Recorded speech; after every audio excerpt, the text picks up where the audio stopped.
আমাদের দেশের অনেক ছেলেমেয়েদের স্বপ্ন তারা বিদেশে পড়াশোনা করবে। আসলে এই স্বপ্ন পূরণ করতে হলে একজন ছাত্র এবং ছাত্রী কি গাইডলাইন ফলো করতে হবে? যদি একটু সংক্ষেপে একটু বলতেন আমাদেরকে।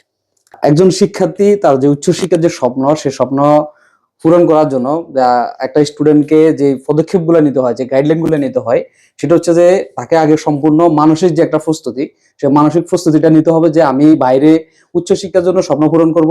তো সেই জন্য একটা স্টুডেন্টকে তার একাডেমিক পড়ালেখা শেষ করার পরে দেখা যাচ্ছে যে কেউ আসছে আপনার এসএসসি কমপ্লিট করার পরে বাইরে উচ্চশিক্ষার স্বপ্ন পূরণ করতে চায়, কেউ হচ্ছে আপনার এইচএসসি এবং ডিপ্লোমা শেষে অথবা আপনার ব্যাচেলর শেষে কিছু শিক্ষার্থী আছে মাস্টার্স কমপ্লিট করার জন্য বাইরে যেতে চায়। তো আমি তাদের উদ্দেশ্য বলবো যে তারা পড়ালেখার পাশাপাশি এবং পড়ালেখা শেষ করার পরে কিন্তু যত দ্রুত সম্ভব বাইরে যে কোনো কান্ট্রিতে যাক না কেন, সেই শিক্ষার্থীদেরকে তাদের যে উচ্চশিক্ষার যে স্বপ্ন সেটা বাস্তবায়ন করার জন্য তাদেরকে ওই যে প্রিপারেশন, সেই প্রিপারেশনটা নিতে হবে এবং যে ইনটেক গুলো আছে সেই ইনটেক গুলো ধরার জন্য যত দ্রুত সম্ভব তাদের যে ডকুমেন্ট, সেই ডকুমেন্ট গুলো রেডি করতে হবে। Thank you so much. আচ্ছা, ওকে, ওয়েলকাম।